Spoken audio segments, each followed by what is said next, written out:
little late coming at you tonight, but I didn't want to go to bed without sharing with you Truth Tuesday.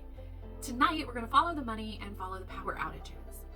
Here in Michigan, we pay some of the highest rates for the worst service. And these monopolies or utility companies like DTE and Consumers Energy are making record-breaking profits, and they're buying influence in Lansing. Let's first take a look at the bills that they would like to raise. DTE Energy wants another $574 million rate hike on top of last year's rate hike.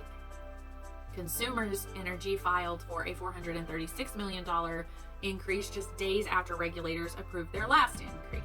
And all combined, these two monopoly industries, these utility companies, are seeking over $1 billion in new rate hikes this year alone, raising the cost for the average Michigan household bill by 13 to 15% in 2026.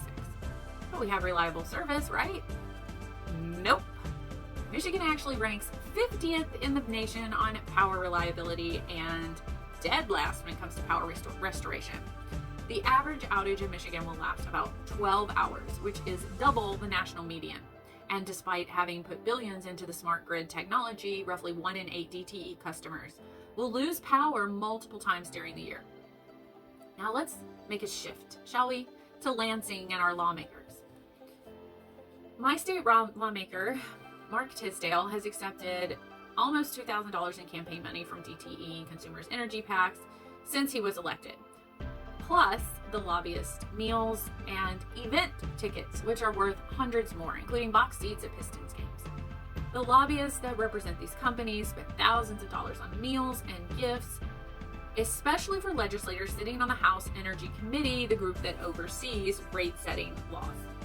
Now, watchdog groups like the Michigan League of Conservation Voters are pushing for a 2026 ballot initiative to ban political contributions from regulated monopoly industries, utilities altogether.